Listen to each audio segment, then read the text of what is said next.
നമ്മുടെ ശൗലിനെ കുറിച്ചാണ് പ്രസംഗിക്കാൻ പോകുന്നത്. ശൗല് പൗലോസ് ആവണ മുന്നേ ഉള്ള ഈ കഥയാണ് ഇത്. ഓക്കെ, തുടങ്ങാം. ഈ ശൗല് ആരാണ്? ശൗല് ഈ ക്രിസ്ത്യാനികളല്ലേ, ക്രിസ്ത്യാനികളെ ഇങ്ങനെ പീഡിപ്പിക്കുന്ന ആളാണ് ശൗല്. അല്ലെ, എല്ലാരെയും കൊന്ന് എല്ലാരെയും പീഡിപ്പിക്കുക ഒരു വ്യക്തിയാണ് ശൗല്. ഒരു ദിവസം ക്രിസ്ത്യാനികളെ ജയിലിൽ കൊണ്ടുപോകുമ്പോ ശൗല് നിലത്ത് വീണു. ശൗല് എന്തായി? നിലത്ത് വീണു. എന്നിട്ട് ഒരു പ്രകാശം ശൗലിന്റെ നേരെ തെളിഞ്ഞു. എന്നിട്ട് ആകാശത്തിൽ നിന്ന് ഒരു സൗണ്ട് വരിക. ശൗലേ, നീ എന്തിനാണ് എന്നെ പീഡിപ്പിക്കുന്നത്? ശൗലേ, നീ എന്തിനാണ് എന്നെ പീഡിപ്പിക്കുന്നത്? അപ്പൊ ശൗലിന് ഒരു കൺഫ്യൂഷനായി, ഇത് ആരായിരിക്കും പറഞ്ഞേക്കുന്നത്. എന്നിട്ട് ശൗല് പറഞ്ഞു, അങ്ങ് ആരാവുന്നു എന്ന് ശൗല് പറഞ്ഞു. അപ്പൊ ആരായിരിക്കും അത്? ദൈവം എന്ന് പറഞ്ഞു. ആരായിരിക്കും? ദൈവം, യേശു, നമ്മുടെ ദൈവമായ കർത്താവായ യേശു. നമ്മളെല്ലാവരും ആരുടെയാണ്? ക്രിസ്ത്യാനികൾ എല്ലാവരും ആരുടെയാണ്? നമ്മളെ യേശു ക്രിസ്തുവിന്റെ അല്ലേ? അല്ലേ? അപ്പൊ യേശു പറഞ്ഞു,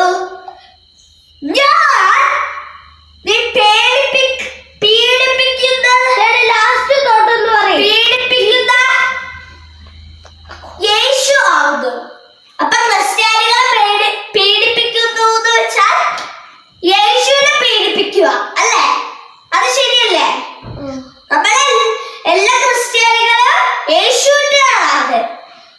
ഓക്കെ, എന്നിട്ട് പെട്ടെന്ന് ആർക്ക് കണ്ണു കാണാതായി? ശൗലിന് കണ്ണു കാണാതായിപ്പോയി. പെട്ടെന്നാണ് ശൗലിന് കണ്ണു കാണാതായിപ്പോയി.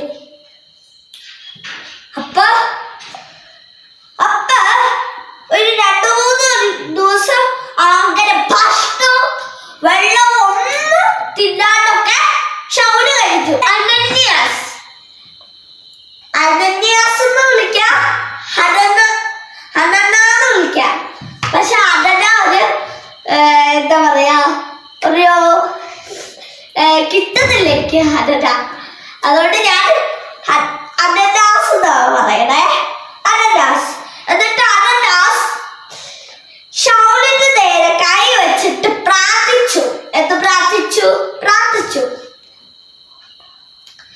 പെട്ടെന്ന് മീനിന്റെ ചെതല്, എന്താ പറയാ, ചിതമ്പല് ശൗലിന്റെ കണ്ണിൽ നിന്ന് പോയി. എന്നിട്ട് അപ്പോഴും പെട്ടെന്ന് അവര് കാഴ്ച കിട്ടി. പെട്ടെന്ന് കാഴ്ച പോയി, പെട്ടെന്ന് കാഴ്ച കിട്ടി. അപ്പൊ ശൗലിന് എന്ത് മനസ്സിലായി? ഈ ക്രിസ്ത്യാനികളെ പീഡിപ്പിച്ചിട്ട് ഒരു കാര്യമില്ല. യേശു തമ്പുരാൻ തന്നെയാണ് പീഡിപ്പിക്കുന്നത് എന്ന് ആർക്ക് മനസ്സിലായി? ശൗലിന് മനസ്സിലായി.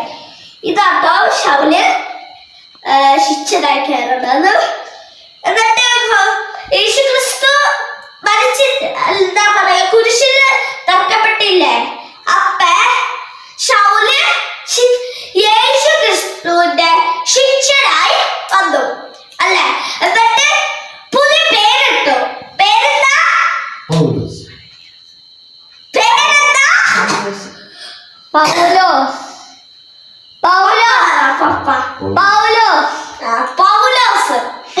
അതാണ് പേര്.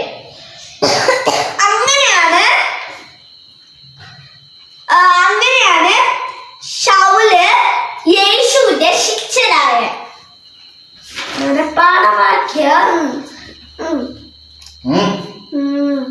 എന്നാൽ എന്റെ ജീവൻ ഭിഷിക ആവുന്നു. എന്നാൽ എന്റെ ജീവൻ ഭിഷിക ആവുന്നു. മരിച്ചാൽ എനിക്ക് അത് ലാഭമാവുന്നു.